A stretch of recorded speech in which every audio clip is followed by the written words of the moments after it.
So this is the story about Carter Beauford's home studio. He had hired Studio Bowtown to design the place. It wasn't a huge studio. I have some pictures I can post of it.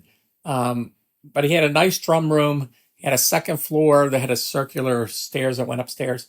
And the house is big. I think his house is, I think it's 20,000 square feet. I mean, he has a flight simulator in there and a bowling alley. And I mean, beautifully done in this Asian style. It's a gorgeous house. And he earned every penny of it, and he deserves all of it. But the studio, he had Studio Bowtown design it, and acoustically was right. But the people that did the air conditioning and heating for it screwed up, because the machine room, everything that we had rack mounted in there, it just got too much moisture in there. And so it wasn't circulating the air properly. So everything in the racks were getting corroded and were getting rusted. And I think that had something to do with his expansion chassis, where all his cards failed, and a lot of other things that were failing.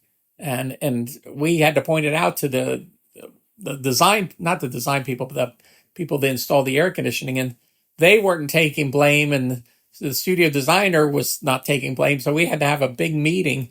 I remember I had to come down there, and it was Carter and his manager, Studio Bowtown. Then we had Peter Maurer there, and then we had the construction people, which is like some big good old boy from the South there that didn't think he did anything wrong. But we had to have that meeting so all these things could get sorted out. I had nothing to do with the design of it, but I kind of stood up for Carter because nobody was trying to protect him. And I was like, this needs to get done, because all this equipment that he's investing in and putting in there is just getting ruined.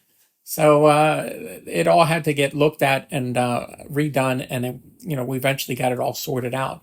But you got to be, when you're putting a studio together, the air conditioning heating system is very important that it's done properly. I mean, one thing for the noise level, but the other thing is just for the humidity in the studio.